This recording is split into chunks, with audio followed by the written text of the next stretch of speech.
불신앙 또 불경건이라는 그런 의미가 함께 함축되어 있고, 음욕을 품는 자마다 이 음욕이라는 단어도 에피투메오, 즉 유어에서 파생된 단어로 희생제물, 살인하다, 도륙하다는 그런 의미가 있습니다. 그러니까 우리가 생각하는 성적인 그런 관계 속에서 생각을 하시면 안 된다는 것입니다.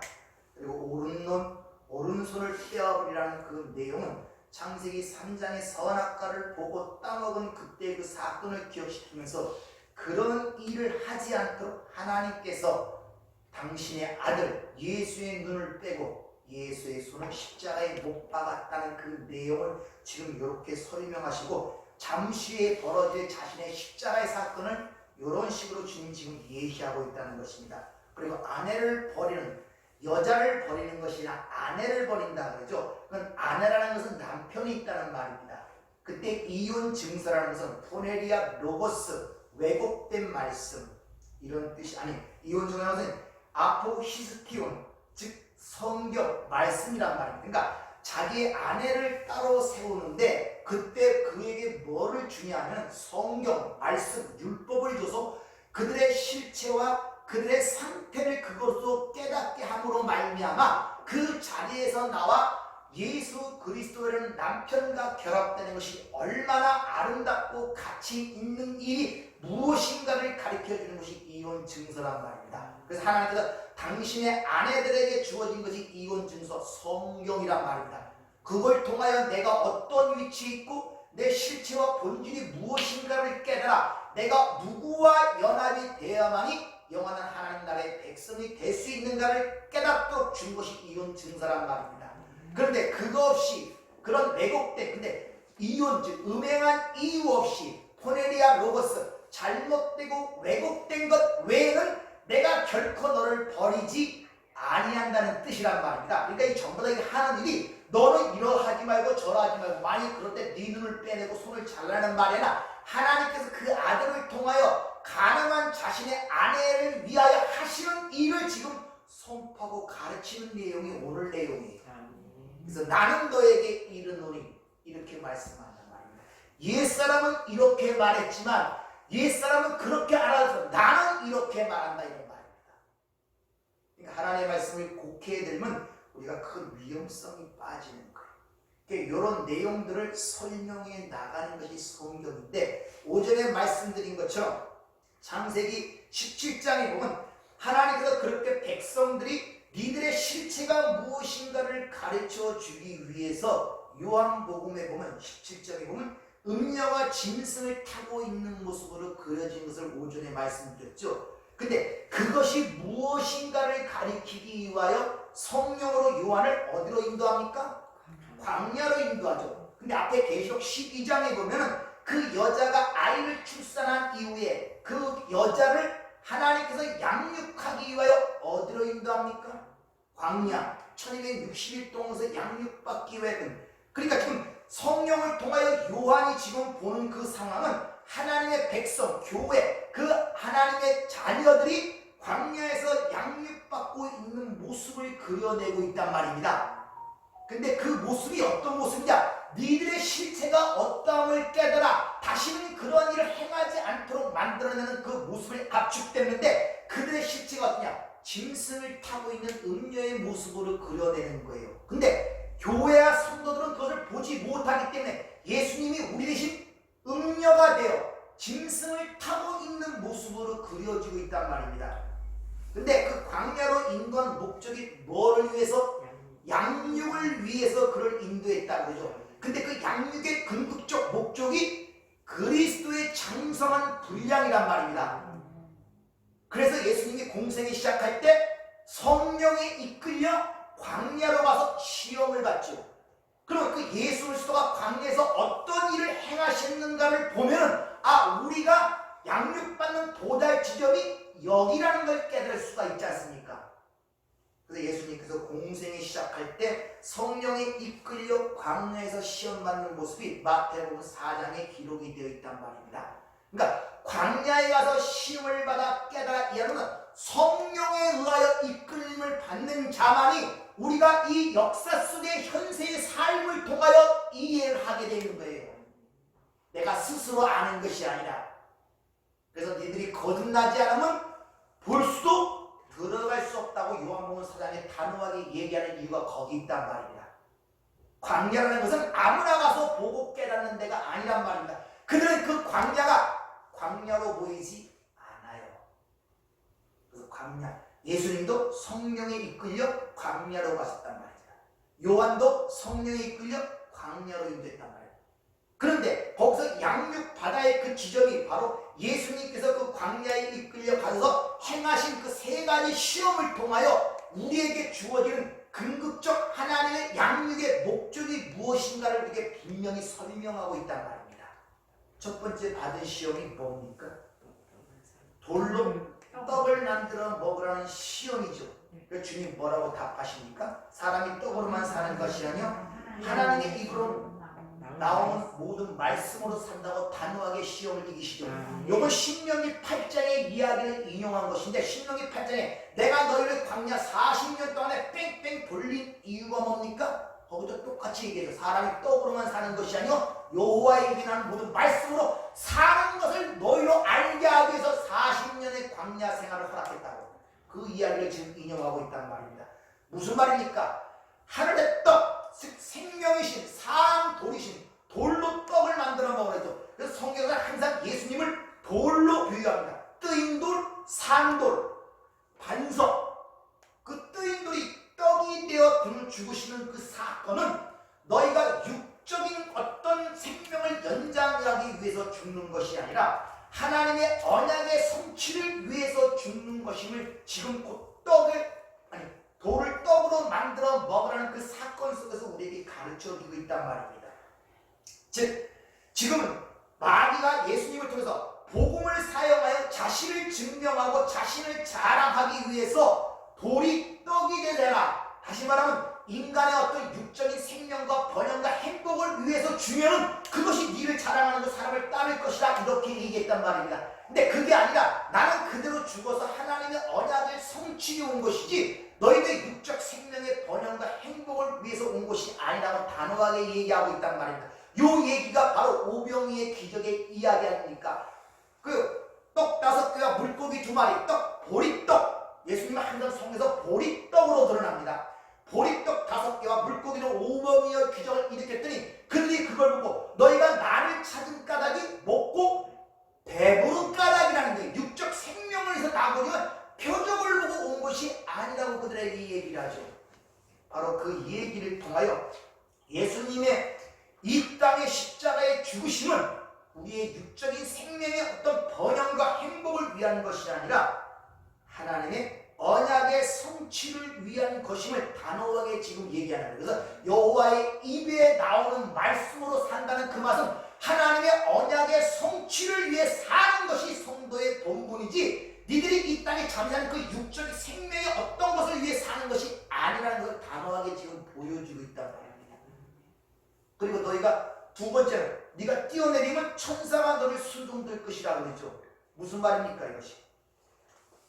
그러니까 주님 말하는 주 너희 하나님을 시험치 말라고 마귀를 물리치시죠. 즉 내가 십자가를 지는 사건은 자신을 증명하고 나를 자랑하기 위한 것이 아님을 분명히 그들에게 이야기하고 있는 거예요. 예수님이 하늘의 궁전에서 하늘나라에서 이 땅에 내려온 사건이 바로 성전에서 뛰어내린 사건과 같은 맥락이란 말이에요. 성육신 사건을 얘기하는 거예요. 내가 하늘에서 이 땅에 내려온 것은 그럼 그분이 진정 하늘의 독생자 하나님의 아들이라면 천사들이 당연히 받들어야 될 거 아닙니까? 근데 그대로 뛰어내려 죽어버린단 말이에요. 그것은 내가 이 땅에 오서 나를 증명하러 온 것이 아님을 단호하게 얘기하고 있는 것을 통해서 우리에게 보여주고 있다는 것입니다. 그러니까 하늘의 왕자이신 예수께서 이 역사 속으로 뛰어내린 사건은 예수님의 자신의 존재를 증명하거나 섬김을 받기 위함이 아님을 확실하게 드러낸 거예요. 그래서 예수님은 자신이 누구인가를 드러내기 위해서 기적을 행한 적이 한 번도 없습니다. 자신이 누구인가를 드러내서 다만 어떤 기적과 이적을 통하여 하나님이 하시는 일을 드러내고자 하신 것이지, 내가 하나님의 아들이고 하나님의 어떤 하나님의 힘을 드러내기 위해 기적을 행한 것이 없다니까요. 이 두 번째 시험이란 말입니다. 이거 세 번째는 천하 만국의 영광을 보여주고 내게 경배하라 그러죠. 그러면 주 너의 하나님만 섬기라고 얘기하죠. 내가 이 땅에 온 것은 이 천하만국 보이는 이 세상에 어떤 것을 얻고자 하고 온 것이 아니라는 거예요.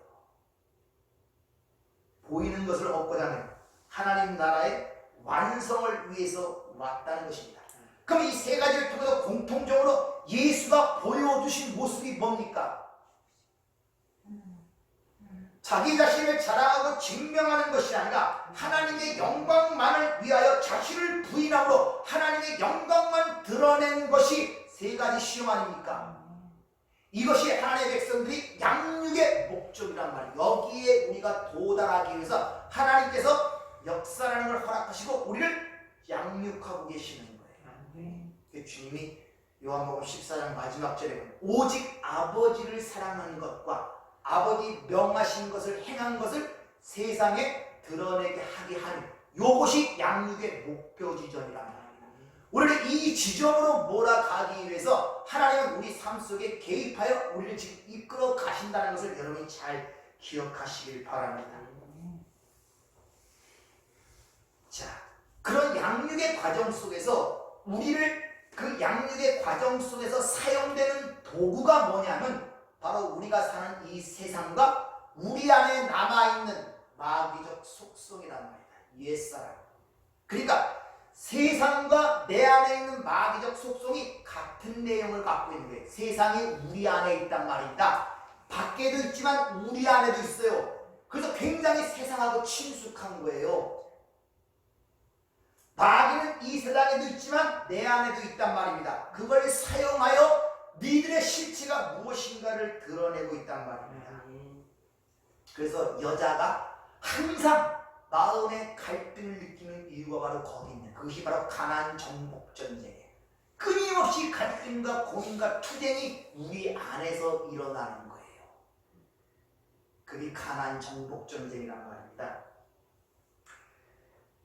그러니까 여러분들이 이 예수를 믿고 진정한 평안과 쉼을 누리려면 가나안 정복 전쟁 때 그 7 족속을 몰아내고 땅을 차지하는 만큼 내 땅이 돼요.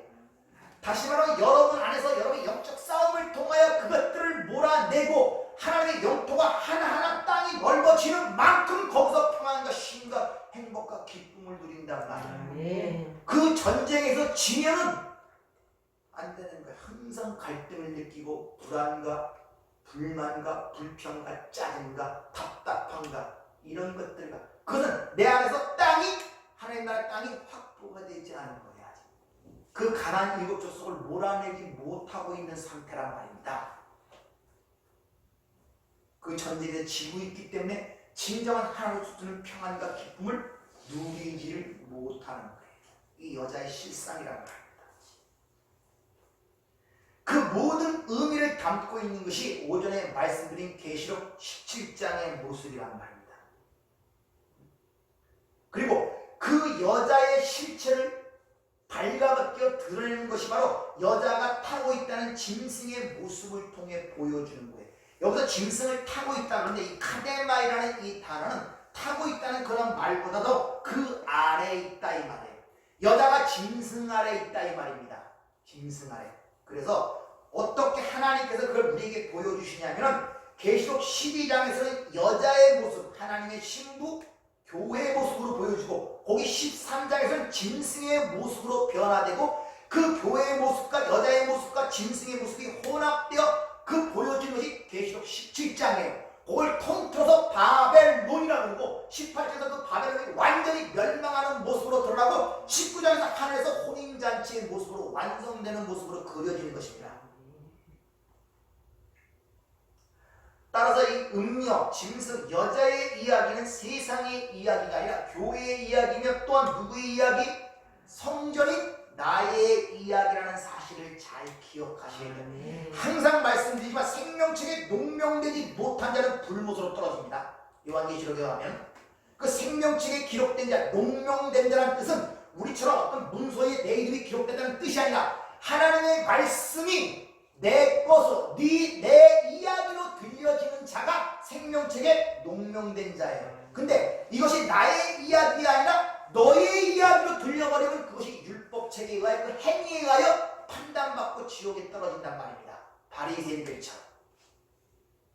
그러니까 성경의 얘기를 내 얘기로 봐야지 너의 이야기로 보면 절대 안 되는 거예요.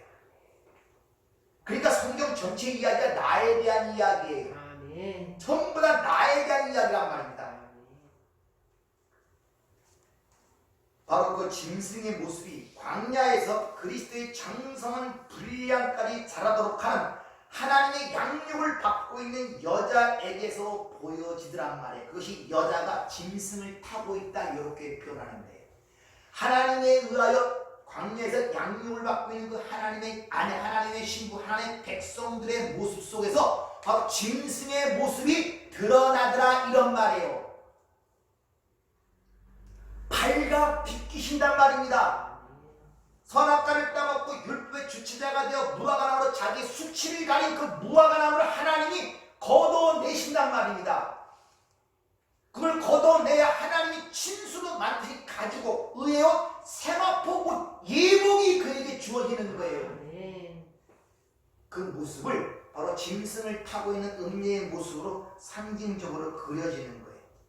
이 요한계시록 음녀의 모습이 에스겔서 23장에 잘 기록되어 있는데 먼저 듣기 전에 그 당시에 북이스라엘과 남유대가 있습니다. 근데 에스겔서 23장에 보면 그 북이스라엘을 오홀리라 그러고 남유다를 오홀리마라 그래요.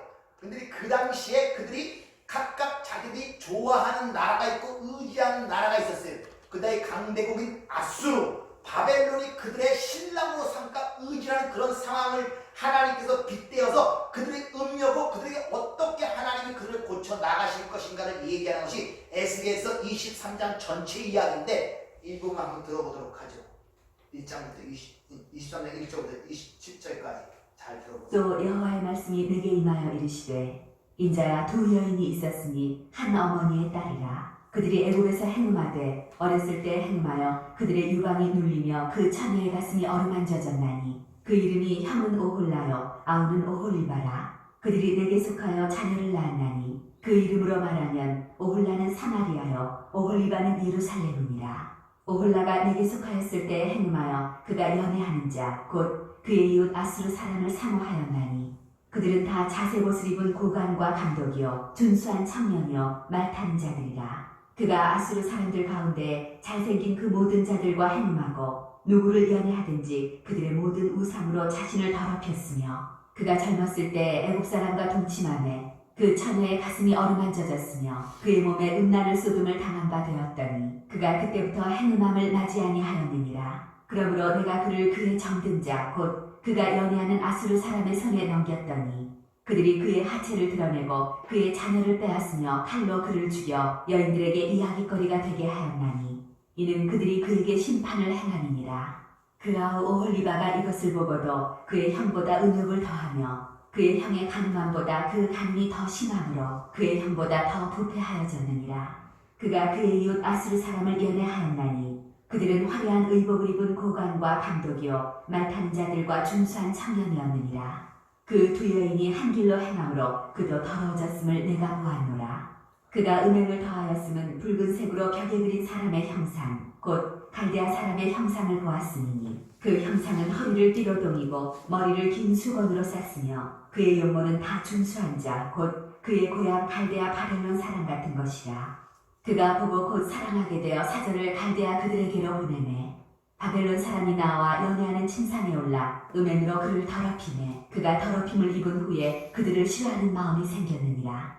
그가 이같이 그의 음행을 나타내며 그가 하체를 드러내므로 내 마음이 그의 형을 싫어한 것 같이 그를 싫어하였으나 그가 그의 음행을 더하여 젊었을 때 곧 애굽 땅에서 행하던 때를 생각하고 그의 하체는 나귀 같고 그의 정수는 말 같은 음란한 간부를 사랑하였도다. 내가 젊었을 때 행음하여 애굽 사람에게 내 가슴과 유방이 어루만져졌던 것을 아직도 생각하도다. 그러므로 오홀리바야 주 여호와께서 이같이 말씀하셨느니라. 나는 내가 사랑하다가 싫어하던 자들을 충동하여 그들이 사방에서 와서 너를 치게 하리니 그들은 바벨론 사람과 갈대아 모든 무리 도곡과 소아와 고아 사람과 또 그와 함께한 모든 아수르 사람 곧 준수한 청년이며 다 고관과 감독이며 귀인과 유명한 자여 다 말 타는 자들이라. 그 전에 읽도록 하겠습니다. 자, 그 당시에 북이스라엘과 남유대가 사모하고 바라던 나라가 아수르와 바벨론이었단 말입니다.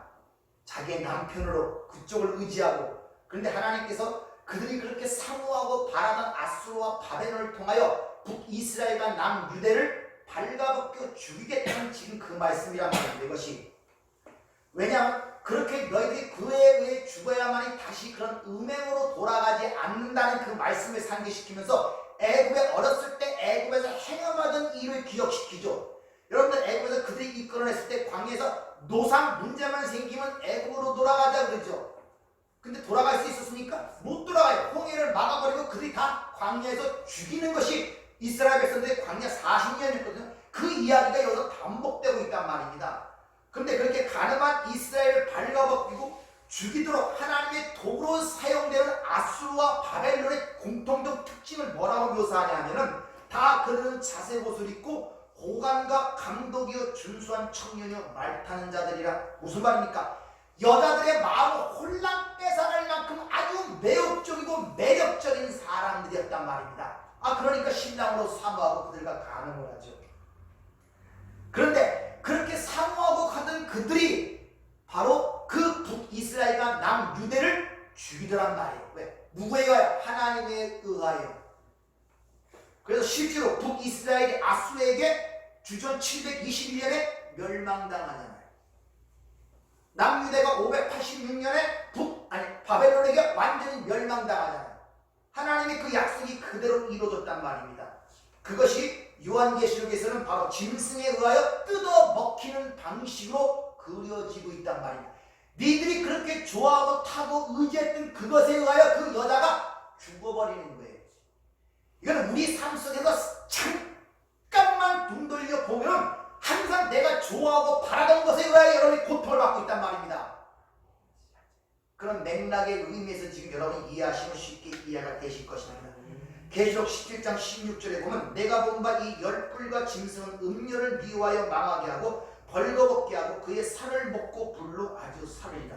이는 하나님이 자기 뜻대로 할 마음을 그들에게 주사 한 뜻을 이루게 하시고 그들의 나라를 그 짐승에게 주게 하시되 하나님의 말씀이 응하기까지 하심이라.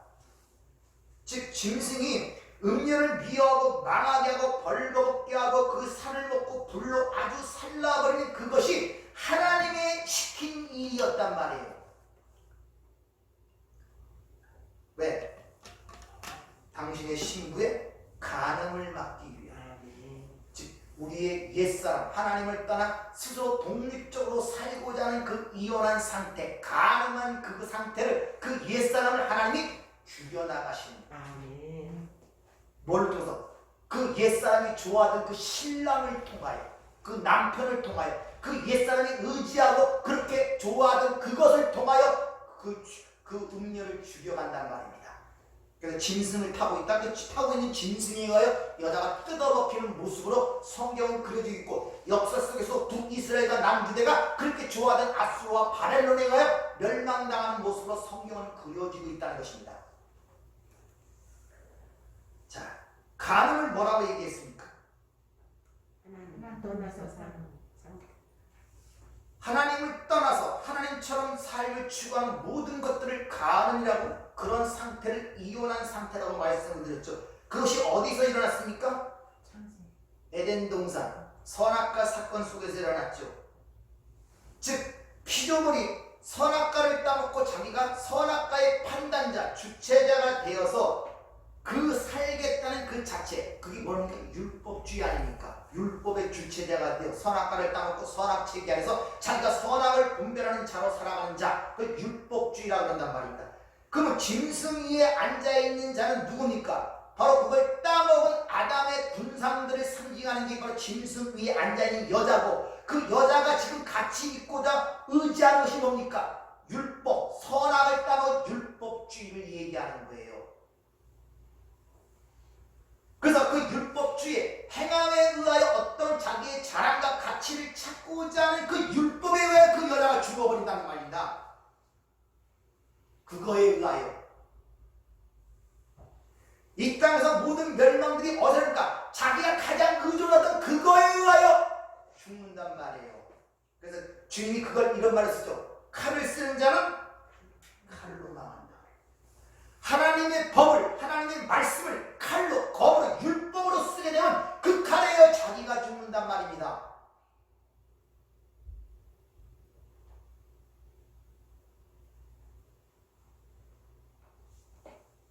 인간은 율법을 지킴으로 말미암아 자기가 율법의 그 지배자가 된 것 같지만 오히려 그것에 의하여 자신이 죽어버리는 형국이 짐승을 타고 있는 여자가 나중에 그 짐승에 의하여 살이 뜯어먹히는 모습으로 성경은 그려지고 있는 거예요. 그걸 세상적으로 표현하면 그렇게 고관이고 말 타는 자고 잘생기고 자식비스럽고 그렇게 건강하고 그렇게 매혹적인 그에 의하여 자기가 죽는 거예요. 그렇게 사모하고 사랑하던 그 신랑에 의하여.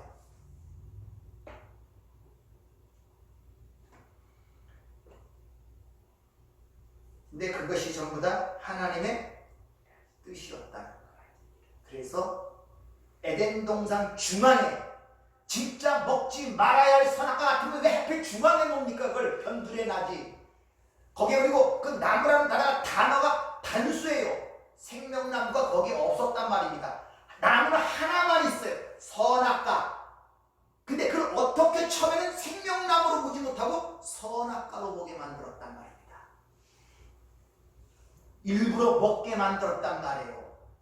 그리고 타락하게 만들었단 말이에요. 그래서 그것을 그 후에 여러 가지 모습으로 보여주잖아요. 이스라엘 하나님의 백성들은 아브라함의 후손들 하나님의 백성들을 만들어 그들이 일부러 음행하는 곳 세상 애국으로 보내시고 보냈다가 다시 끄집어내시고 남유의 포를 바벨론의 아수르의 포로 잡아갔다가 70년 만에 다시 회복시키시고 그런 일이 역사 속에서 반복해 보여주고 있단 말입니다. 뭘 상징하냐? 거기서 양육시키기 위하여 양육의 목적이 뭐랬습니까? 하나님만 사랑하고 하나님 명하신 대로 행한 것을 세상에 알게 하려 함이니라. 그 지점까지 잘하도록 만들기 위해서. 그래서 그들이 행음하는 곳으로 보낸다니까요. 그들 좋아하는 곳으로 보낸다니까요. 네가 남편 싣고 의지할 만한 곳으로 그냥 보낸다니까요. 그래 의지하고 보내봐. 그것에 의하여 죽는 모습을 그들에게 가르친단 말입니다. 진정한 것이 아니고. 그래서 갈라디아 2장 19절에 내가 율법으로 말미암아 율법에 대하여 죽었나니 이는 하나님께 대하여 살려 합니다. 이걸 의역하자면 율법에 속한 나는 그 율법에 의하여 죽었다. 왜냐하면 하나님에 대하여 살려고. 그래서 주님의 부활, 새 생명을 항상 얘기할 때 그 앞에 전에 붙는 단어가 뭐랬습니까? 죽은 자 가운데서 부활이에요. 그냥 부활이라는 말이 안 쓰이고 죽은 자 가운데서 부활. 이것이 하나님 나라의 완성, 하나님 나라의 백성이 되는 메커니즘이라고 얘기했죠. 남자와 여자가 연합이 되어 새 생명을 자기를 포기하는 거예요. 나를 주는 거란 말입니다. 이렇게 서로 포기됐을 때 거기에 새로운 생명이 드러난단 말입니다. 그건 우리로 부부에 의하여 드러나는 자식이지만 새 생명이지만 그 생명은 나와 전혀 다른 인격체란 말입니다. 이런 것이 우리가 이 땅의 결혼관계 속에서 자식을 낳는 관계 속에서 우리에게 주어진 하나님의 구속의 원리가 뭐냐는 메커니즘이고 원리란 말입니다. 우리의 모든 삶이 다 그래요. 밥을 먹어 소화시켜 뒤로 나오는 것부터 잠시만 거두고 생활을 당연한 듯 보지 말고 잠이 아침에 깨서 저녁에 잘 때까지 과정을 자기 전에 5분만 생각해 보세요. 우연이 있는가? 당연한 것이 있는가? 절대 그렇지 않아요.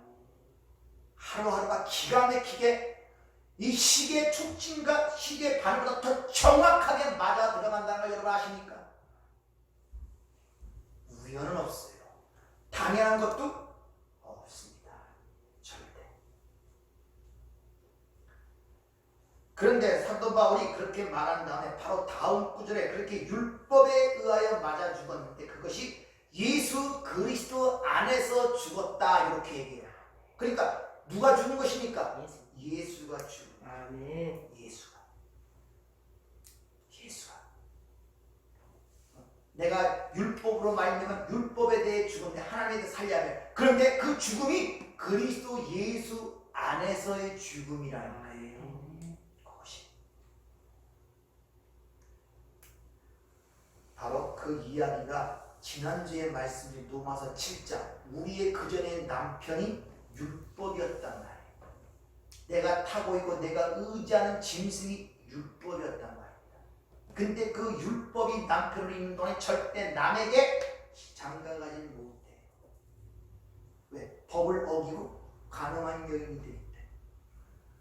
그리고 그 율법에 의하여 그 여인이 죽을 수밖에 없는, 그 남편에 의해 죽을 수밖에 없는 운명이 그것됐단 말이야. 근데 예수 그리스도가 율법이 되어 우리를 품고 대신 죽으신 거예요. 그 율법에서 벗어났다. 그래서 우리는 새로운 남편 예수께로 가 혼인을 할 수 있는 그런 관계로 로마서 1장부터 7장에서 1절부터 6절까지 설명한 이후에 그렇게 구원받은 그들이 양육받는 모습이 나머지 7절부터 마지막 절까지, 그것이 바로 광야에서 양육받는 모습인데 거기서 처절한 고백이 나오죠. 선을 행하고자 하나 내 안에 선을 행하는 것이 없도다.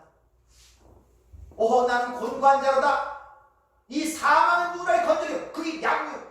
거기서 어떤 결론이 오호 우리 주 예수 그리스도 말미암아 하나님께 감사합니다. 왜? 그로 말미암아 내가 구원을 받았기 때문에 이 기적으로 만들어가는 게 양육의 목적이란 말입니다. 그것이 광야로 인도하여 그 여자를 양육하는 목적인데 그 안에서 그 실체를 벗겨내는 그 수단이 뭐냐? 네 안에는 마귀적 속성을 드러내는 거예요. 그 속성을 드러내는 것이 뭐냐? 그 여자가 타고 있는 그 짐승이 그 속성을 드러내는 거예요. 뭘로서? 그걸 뜯어먹음으로써 네가 그렇게 의존하는 그 율법이 너를 죽이는 것을 깨닫게 함으로 말미암아 벗어나게 만든다. 이렇게 그런 대속적 진리를 우리가 깨닫고 이해하는 과정 속에서 바로 우리가 깨달아야 할 것이 뭡니까? 나의 부인이란 말이야. 율법의 1.1에게도 지킬 수 없는 불가능한 자고 무력한 자구나. 오호 이 사망의 몸에서 누가 나를 건져낼까? 나는 지점으로 가게 만든다. 그것을 양육이라 그러고 그걸 또 다른 모습으로 짐승에 의하여 맞아 죽고 뜯어먹히는 모습으로 성경은 상징적으로 그리고 있다는 것이죠. 다시 한번 말씀드리지만 율법을 주신 하나님의 의도를 성경은 분명히 기록하고 있습니다. 우리는 알거니와 무릇 율법이 말하는 바는 율법 아래에 있는 자들에게 말하는 것이니 이게 여자가 짐승을 탄 모습이란 말입니다. 이는 모든 입을 막고 온 세상으로 하나님의 심판 아래 있게 하려 합니다. 그러므로 율법의 행위로 그 앞에 의롭다 하실 육체가 없나니 율법으로는 죄를 깨달습니다. 성경 분명히 하나님의 심판 아래 있게 해요. 죄를 깨닫게 해 율법을 주었다는데 그걸 지켜서 내가 뭘 행해야겠다는 게 무슨 막말입니까? 혹시 자격지심이 얘기해요. 그럼 우리는 목사님 아무 행위도 안 하면 되겠네요. 아니에요. 하나님은 그 안에서 소원을 반드시 행위가 나오게 만드는데 그때는 내가 죽고 내 안에 예수의 행위가 나오기 때문에 자랑할 것도 없고 실망할 것도 없습니다. 이걸 자유라고 그러는 거예요. 반드시 나오게 돼 있어요. 하나님이 이끌어 가시기 때문에. 따라서 말씀은 우리에게 행위를 요구하는 규례나 법으로 주어진 것이 아니라 우리를 발가벗겨 사람의 처음 자리, 티끌, 먼지의 자리로 우리를 밀어넣으시는 거예요. 그래서 창세기 2장에 보면 하나님으로부터는 생기를 받아야 살아있는 생명이 되잖아요. 근데 그 받는 그 존재가 위치가 뭐냐? 흙이란 말이에요. 아담아 및 아파 흙에서 나온 먼지가 될 때 생기를 받아야 돼요. 그 자리로 살리기 위해서 밀어넣으시는 것이 하나님이 하시는 일이란 말입니다. 그래야 예수의 은혜의 가치를 알고 소중한 걸 여기게 되고 다시 말하면 세상적으로 눈을 딴데 안 파는 거예요. 그래서 여러분들이 혹독하게 양육을 받은 경험이 있다면 절대 그걸로 눈을 돌리지 않습니다. 근데 계속 그걸로 눈을 돌리면 계속 그거에 혹독하게 당한다는 거예요. 이렇게 하나님의 아들 예수 죽은 사건이 바로 십자가의 사건이란 말입니다. 그래서 그 예수의 이름이 자기 백성을 그들의 죄에서 건져낼 자, 이 바로 예수가 갖고 있는 이름인 것입니다. 그런데 선악과를 따먹은 이 성적으로 죽은 아담의 군상들의 눈에는 그 예수가 비밀로 보여요. 그래서 미스테리움이라고 해요. 이거 짐승도 정체를 모른단 말이에요. 아무것도 몰라요. 그래서 죽은 자라고 해요. 그래서 짐승을 탄 음녀, 그 음녀가 예수로 보이겠습니까? 안 보여요. 기껏해야 뭐 세상에 윤리도덕 나쁜 일을 한 사람이 짐승에 먹히고 벌을 받고 지옥 가는지로 생각하는 거. 그게 내 얘기인지 모르고 그 음녀가 자기인 줄 모르고 그 짐승이 뜯어먹힌다는 의미를 모른단 말이야.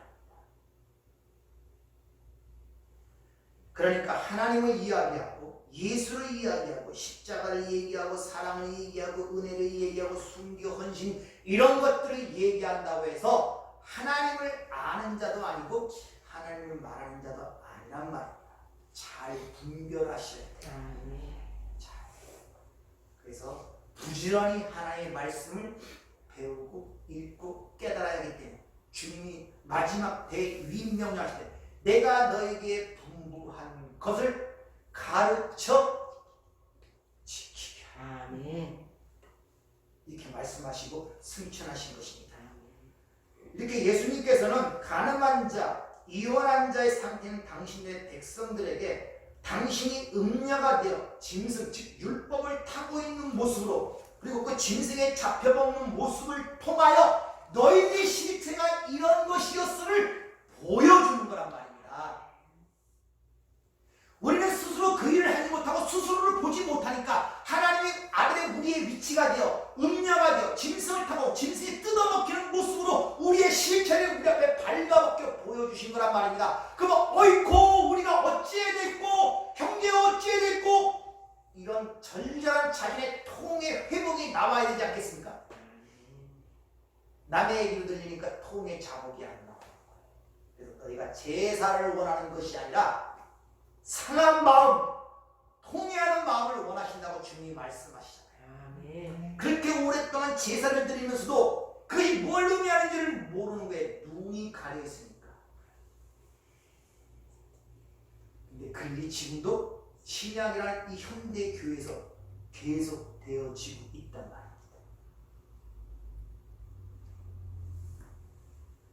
그렇게 우리의 실체가 폭로되어 그게 보여진 자들에게서는 그 자리에 있을 수가 없죠. 그 자리에서, 즉 간음의 자리, 이혼의 자리에서 나와 무엇만 붙들어야 되겠습니까? 예수의 십자가의 은혜만 붙드는 자가 되도록 만드시는 것이 하나님이 지금 하시는 일임을 여러분이 기억하시길 바랍니다. 아멘. 기도하겠습니다.